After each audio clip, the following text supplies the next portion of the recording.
नमस्कार मित्रांनो, R-T online प्रवेश प्रक्रिया 2024-25 ही आताच खऱ्या अर्थाने चालू झालेली आहे.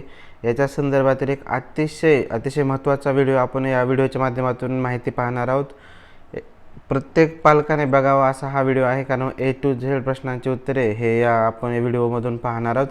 तर आर-टी ऑनलाईन प्रवेश प्रक्रिया 2024-25 हे चालू झाले. आपल्याला 23-24 आहे. अजून देखील वेबसाईटवरती 23-24चेच सगळे प्रश्न आहेत, कारण तेच जनरल क्वेश्चन्स हे पुढेही कॅरी फॉरवर्ड होत असतात. तर संपूर्ण महत्त्वाचे क्वेश्चन आपण यामध्ये पाहणार आहोत. तर तत्पूर्वी आर-टी ॲडमिशन काय असतं याबद्दल आपण थोडक्यात पाहणार आहोत. तर RT means right to education, हा शिक्षणाचा अधिकार जे प्रत्येक राज्याने आपल्या राज्यामध्ये प्रत्येक प्रकारच्या शाळेत विद्यार्थी, खाजगी शाळा असेल, सरकारी शाळा असेल किंवा अनुदानित शाळा असतील, याच्या 25% ॲडमिशन हे त्या आर्थिक दुर्बल घटकांच्या विद्यार्थ्यांना हे त्या शाळेमध्ये द्यावं लागतं. त्यामध्ये इयत्ता पहिलीपासून ते इयत्ता 8वीपर्यंत हा शिक्षणाचा अधिकार, हा फ्रीमध्ये एज्युकेशन हे दिलं जातं. याला राज्य सरकार त्याची फी भरत असते मुलांची. तर कोणासाठी हे आहे, त्यासाठी काय वय लागतं, कुठल्या अटी असतात, काय शर्ती आहेत, संपूर्ण डिटेल या व्हिडिओच्या माध्यमातून आपण पाहणार आहोत.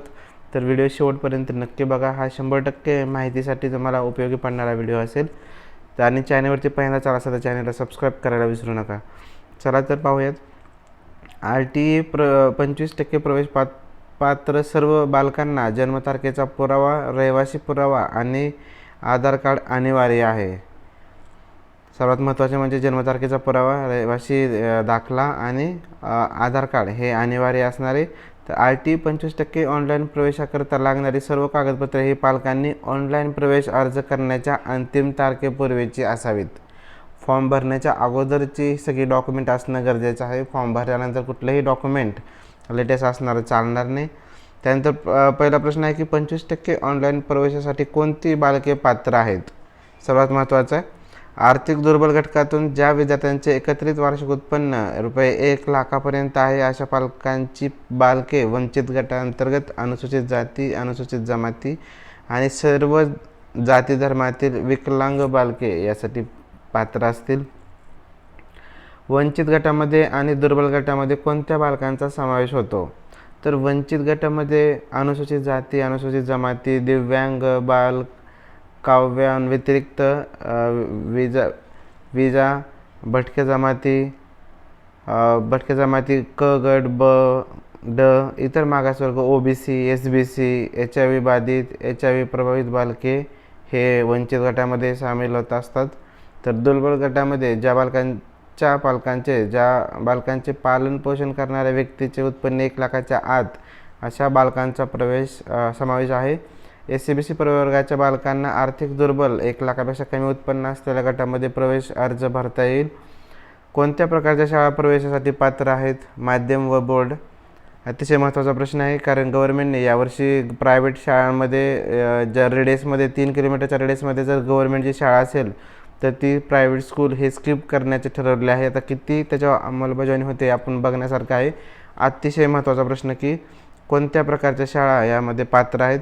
तर सर्व माध्यमांच्या सर्व बोर्डाच्या राज्यमंडळ, CBSE, ICSE, IBS, विनाअनुदानित, कायम विनाअनुदानित, स्वयंअर्थसहाय्यित प्राथमिक सर्व शाळा जेथे पहिली किंवा पूर्व प्राथमिक स्तरावरील आहे, मदरसा, मक्तब, धार्मिक पाठशाळा, अल्पसंख्याक शाळा वगळून. मदरसा याच्यामध्ये येणार नाही, धार्मिक पाठशाळा येणार नाही, अल्पसंख्याक शाळा याच्यामध्ये येणार नाही. तर पालकांना अर्ज केव्हा करता येईल. 2024-25 या शैक्षणिक वर्षासाठी ठरवून दिलेल्या कालावधीमध्येच अर्ज भरता येईल पालकांना 2024-25 या वर्गात ऑनलाईन अर्ज किती वेळा भरता येईल. पालकांना उत्तर असं आहे की 2024-25 प्रवेशासाठी फक्त एकदाच अर्ज भरता येणार आहे. अर्ज कुठून भरावा लागेल. तर मदत केंद्रावर किंवा इंटरनेट सुविधा, संगणक प्रिंटर उपलब्ध असून तिथून कुठेही ऑनलाईन अर्ज भरू शकता. अर्ज भरताना कोणती कागदपत्रे अपलोड करावीत. अर्ज भरताना कोणतीही कागदपत्रे अपलोड करायची गरज नाही. हे सर्वात महत्त्वाचं आहे. कोणतीही कागदपत्र अर्ज करताना भरायची गरज नाही. मात्र ऑनलाईन अर्ज भरताना पुढील कागदपत्र जवळ असणे आवश्यक आहे. अर्जामध्ये जो रहिवासी पुरावा सादर करणार आहेत तोच रहिवाशाचा पुरावा तिथं द्यावा लागणार आहे. बालकांचा जन्मदिनांकाची नोंद करण्यासाठी जन्मतारखेचा पुरावा, बालक वंचित गटातील असल्यास जातीचे प्रमाणपत्र, आर्थिक दुर्बल वर्गातील प्रवेशाचा वार्षिक उत्पन्नाचा दाखला असणं गरजेचं आहे. बालकाला लॉटरी लागल्यास शाळा प्रवेशाच्या वेळेस सर्व कागदपत्र आवश्यक ते कागदपत्र असणे आवश्यक आहे, अन्यथा मिळालेला प्रवेश रद्द होऊ शकतो. म्हणजे तुम्हाला फॉर्म भरताना कोणतीही कागदपत्र द्यायची नाहीत, तुम्हाला फक्त माहिती त्या डॉक्युमेंटवरची ऑनलाईन फिल करायचे. जर लॉटरी पद्धतीमध्ये तुमचा नंबर लागला तर ते तुम्हाला डॉक्युमेंट त्यावेळेस सादर करणं आवश्यक आहे. सदरचा अर्ज हा https://student.maharashtra.gov.in या संकेतस्थळावरती ऑनलाईन भरायचा आहे. प्रवेश अर्जाला किती शुल्क आहे? लक्ष द्या, प्रवेश अर्जासाठी कोणतंही शुल्क नाही, हे कंप्लीट फ्री ऑफ कॉस्ट आहे. हा फॉर्म भरण्याला कुठलंही शुल्क लागत नाही. पालक किती शाळा व कोणकोणत्या माध्यमातील शाळांना अर्ज करू शकतात? तर ऑनलाईन माहिती भरताना पालकांना त्यांच्या रहिवासी क्षेत्रापासून 1 किलोमीटर व 3 किलोमीटरच्या अधिक अंतरावरच्या उपलब्ध असणाऱ्या शाळांपैकी जास्तीत जास्त कोणत्याही 10 शाळांचे पर्याय निवडता येऊ शकतात. आता हे ऑनलाईन फॉर्म भरताना तुमच्या घरापासून ते रेडियसमध्ये म्हणजे गोल राऊंडच्या अंतरामध्ये ज्या 3 किलोमीटरच्या मॅक्झिमम शाळा तुम्हाला तिथे दिसतील ऑटोमॅटिक, त्यापैकी तुम्ही जास्तीत जास्त 10 शाळा सिलेक्ट करू शकता. त्यानंतर शाळेपासून किती किलोमीटर अंतरावर रहिवासी अर्ज करू शकतात? अतिशय महत्त्वाचा प्रश्न आहे.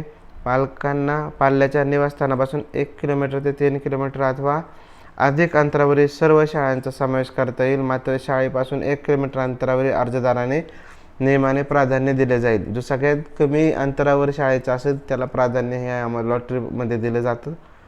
अर्ज केला म्हणजे खात्रीशीर प्रवेश मिळालाच का? अर्ज केला म्हणजे खात्रीशीर प्रवेश मिळाला असं काही नाही. जोपर्यंत तुम्ही त्या लिस्ट की लॉटरीमध्ये तुम्ही नंबर येत नाही आणि त्यानंतर डॉक्युमेंट व्हेरिफिकेशन होत नाही तोपर्यंत तुमचा ॲडमिशन फिक्स हे होत नसतं. दिव्यांग बालकाच्या प्रवेशाचे निकष व आवश्यक कागदपत्रे कोणते आहेत ते बघूयात. महत्त्वाचा प्रश्न आहे. सर्व जाती धर्मातील दिव्यांग बालके प्रवेशास पात्र दिव्यांग असल्यास प्रमाणपत्र 40% किंवा त्यापेक्षा अधिक असल्यास जिल्हा शल्यचिकित्सक किंवा वैद्यकीय अधीक्षक यांचे प्रमाणपत्र, जन्म दाखला, रहिवासी पुरावा, ओळखपत्र, वीज बिल, टेलिफोन नंबर, घरपट्टी, वाहन चालकाचा परवाना भाडे तत्वावर असले तर त्याचं भाडे करार असणे गरजेचं आहे. घटस्फोटित महिलांची बालकांसाठी आवश्यक कागदपत्रे कोणती आहेत? तर न्यायालयाचा निर्णय घटस्फोटित महिलेच्या बालकाच्या रहिवासी पुरावा लागेल. बालक वंचित गटातील असल्यास बालकांचे किंवा त्याच्या वडिलांचे जातीचे प्रमाणपत्र व बालक आर्थिक दुर्बल गटातील असल्यास बालकाच्या आईचा उत्पन्नाचा दाखला इत्यादी कागदपत्रे दाखल करणे अनिवार्य आहे. न्यायप्रविष्ट असल्यास घटस्फोट प्रकरणातील महिलांच्या बालकांसाठी आवश्यक कागदपत्रे कोणती आहेत? तर घटस्फोटाचे प्रकरण न्यायप्रविष्ट असल्यास पुरावा, घटस्फोट प्रकरण न्यायप्रविष्ट असल्यास महिलेच्या, बालकाच्या किंवा आईचा रहिवासी पुरावा लागेल. बालक वंचित गटातील असल्यास बालकाचे किंवा त्याच्या वडिलांचे जातीचे प्रमाणपत्र व बालक आर्थिक दुर्बल गटातील असल्यास बालकांच्या आईच्या उत्पन्नाचा दाखला इत्यादी कागदपत्रे दाखल करणे अनिवार्य आहे. विधवा महिलेच्या बालकांसाठी आवश्यक कागदपत्रे कोणती आहेत? तर पतीचे मृत्यूपत्र, विधवा महिलांचे बालकांच्या आईचा रहिवासी पुरावा, बालक वंचित गटातील असल्यास बालकांचे आणि त्याच्या वडिलांच्या जातीचे प्रमाणपत्र, बालक आर्थिक दुर्बल गटातील असल्यास बालकाच्या आईच्या उत्पन्नाचा दाखला कागदपत्रे दाखल करणे अनिवार्य आहे. अनाथ बालकांसाठी आवश्यक कागदपत्रे कोणती आहेत? तर अनाथ बालकांच्या बाबतीत अनाथालयाची, बालसुधारगृहाची कागदपत्रे ग्राह्य धरण्यात येतील. जर बालक अनाथालयात राहत नसेल तर ते बालक त्याचा सांभाळ करतात त्यांचे हमीपत्र आवश्यक आहे. पालकांनी ऑनलाईन प्रवेश अर्ज भरताना सिंगल पॅरेंट पर्याय निवडला असेल तर संबंधित बालकाचे पालकत्व स्वीकारलेल्या व्यक्तीचे प्रवेशातील लागणारे आवश्यक कागदपत्रे ग्राह्य धरण्यात येतील. अनाथ बालकांच्या संदर्भात इतर कागदपत्रे उदाहरणार्थ वार्षिक उत्पन्नाचा दाखला विचारात घेतला जाणार नाही.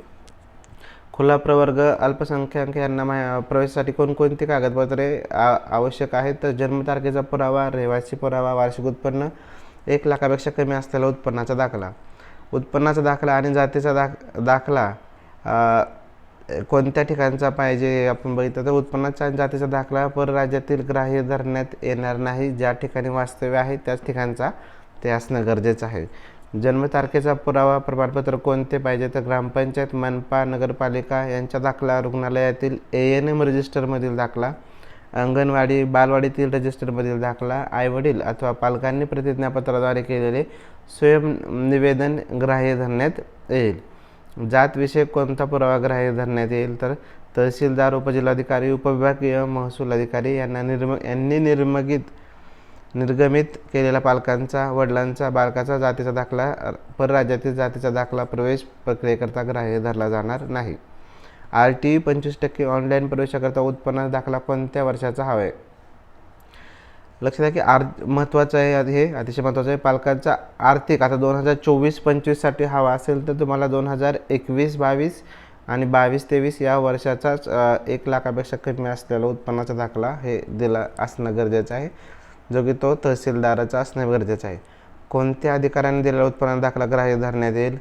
1 लाखापेक्षा कमी वार्षिक उत्पन्न असलेला तहसीलदाराचा दाखला, परराज्यातील उत्पन्नाचा दाखला ग्राह्य धरण्यात येणार नाही. गुगलच्या नकाशात रहिवाशाचे स्थान निश्चित करण्यासाठी कोणती काळजी घ्यावी.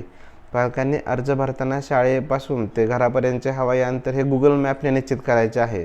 शाळा निवडताना अंतराची बाब लक्षात घेऊन पालकांनी रेड बलूनद्वारे निवासस्थानाचे ठिकाण निश्चित करण्याकरता तो बलून जास्तीत जास्त 5 वेळाच निश्चित करता येईल याची नोंद घ्यावी. त्यामुळे पालकांनी निवासस्थानाचे लोकेशन अचूक नमूद करणे किंवा कन्फर्म करणे हे गरजेचं आहे. एकदा कन्फर्म केल्यानंतर पुन्हा लोकेशन बदलता येणार नाही. अर्ज कन्फर्म करण्यापूर्वी तो पुन्हा तपासावा लागणार आहे, हे महत्त्वाचे आहे. एकदा जर तुम्ही लोकेशन पॉईंट जर निश्चित केला तर तो परत चेंज करता येणार नाही. शाळा निवडताना कोणती काळजी घ्यावी. शाळा निवडताना आपल्या रहिवाशाचे ठिकाण आणि शाळा यातील हवाई अंतर, एरियल डिस्टन्स आपण जे म्हणतो, हवाई अंतर असणारे, रोडचं अंतर नसणारे हे प्रवेशासाठी ग्राह्य धरण्यात येणारे असल्याने रस्त्याने शाळा व घर यातील प्रत्यक्ष अंतरात फरक पकडू शकतात. त्यामुळे शाळा निवडताना दक्षता घेणे अत्यंत गरजेचं आहे, हे महत्त्वाचा पॉईंट आहे. प्रवेशाची कार्यपद्धती कशी असेल.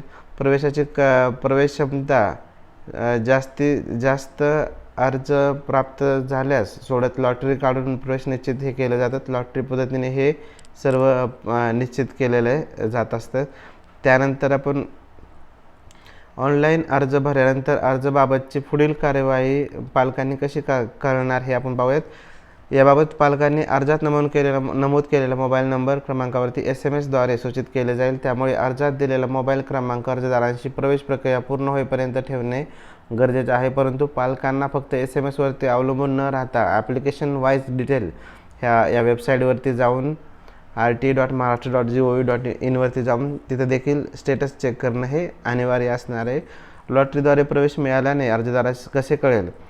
सोडत लॉटरी झाल्यानंतर याबाबत पालकांनी अर्जात नमूद केलेल्या मोबाईल क्रमांकावर SMSद्वारे सूचित केले जाईल. परंतु पालकांनी फक्त SMSवर अवलंबून न राहता ॲप्लिकेशन वाईज डिटेलवरती जाऊन हे स्टेटस चेक करणं गरजेचं आहे.